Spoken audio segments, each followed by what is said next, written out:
Tak minta ganti rugi, inilah sosok pemilik action figure Iron Man 33 juta rupiah yang viral jatuh gegara bocah.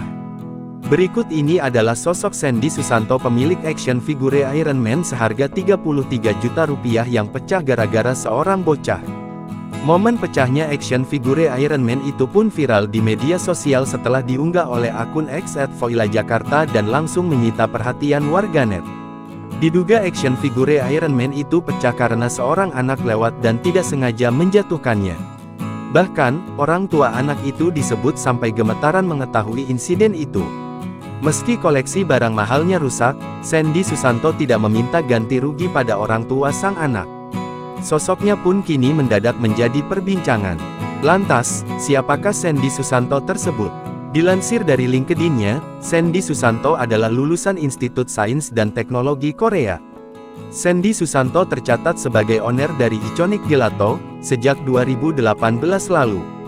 Diketahui, ia juga adalah owner sekaligus Presiden House of Balkonus sejak 2011 hingga sekarang.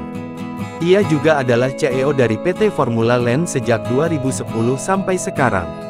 Sejak 2017 ia juga sebagai Board of Director PT Setia Mitra. Terkait pecahnya action figure Iron Man di Iconic Gelato dan Bisto Yogyakarta itu, Sandy menyampaikan bahwa dirinya tidak akan meminta ganti rugi kepada ayah dan anak tersebut.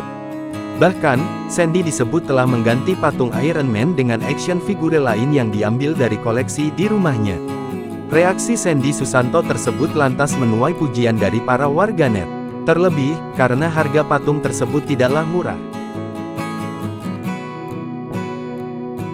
Download Tribun X sekarang, menghadirkan lokal menjadi Indonesia.